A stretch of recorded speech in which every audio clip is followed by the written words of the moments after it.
સ્થાનિક સ્વરાજ્યની ચૂંટણી પહેલા દારૂ મગાવવાના કેસમાં સંખેડા પોલીસે કરી મોટી કાર્યવાહી। વડોદરા મહાનગરપાલિકાના વોર્ડ નંબર 15ના કોંગ્રેસ કોર્પોરેટર આશિષ જોશીની પોલીસે કરી ધરપકડ। 23 માર્ચે પેટ્રોલિંગ દરમિયાન સંખેડા પોલીસે 299 નંગ વિદેશી દારૂની બોટલ સાથે પ્રમોદ નામના આરોપીને ઝડપી પાડ્યો હતો। પૂછપરછમાં આરોપીએ આ દારૂનો જથ્થો આશિષ જોશીએ મગાવ્યો હોવાની કબૂલાત કરી હતી। જે બાદ પોલીસે તપાસ કરી કોલ રેકોર્ડ તપાસતા આશિષ જોશી અને આરોપી પ્રમોદ બંને એકબીજાના સંપર્કમાં હોવાનો ખુલાસો થયો હતો। ફરિયાદ બાદ સંખેડા પોલીસ જ્યારે વડોદરા પહોંચી તો આશિષ જોશી અમદાવાદ ફરાર થઈ ગયો હતો। બાતમીના આધારે પોલીસે અમદાવાદથી આશિષ જોશીની ધરપકડ કરી હતી। પ્રમોદ પંચનાથ પાંડે સાથે કોન્ટેક્ટ કોલ થયેલ હતા એ જણાવેલ હતું।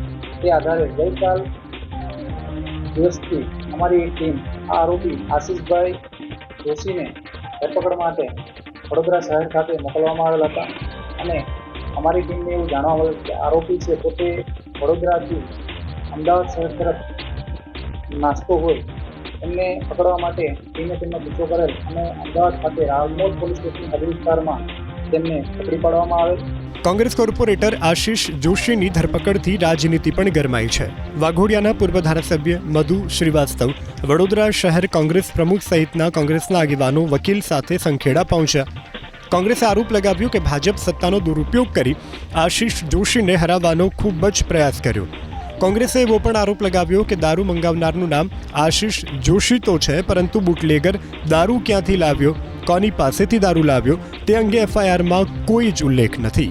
સરકારી મશીનરીનો દુરુપયોગ થઈ રહ્યો છે અને જે રીતે આજે પોલીસની ભૂમિકા પર પણ શંકા ઊભી થાય છે, કારણ કે જે મુખ્ય આરોપી હતો જે બુટલેગર એને તો જામીન મળી ગયા છે અને જે એ બુટલેગર લાવ્યો ક્યાંથી એના કરતાં ઉપર કે એને આપ્યો કોને, અને માત્ર 8 કે 12 સેકન્ડના એક કોલના બેઝ પર એને પુરાવા ગણીને આ લોકોએ આશિષ જોશીને અહીંયા લાવ્યા છે।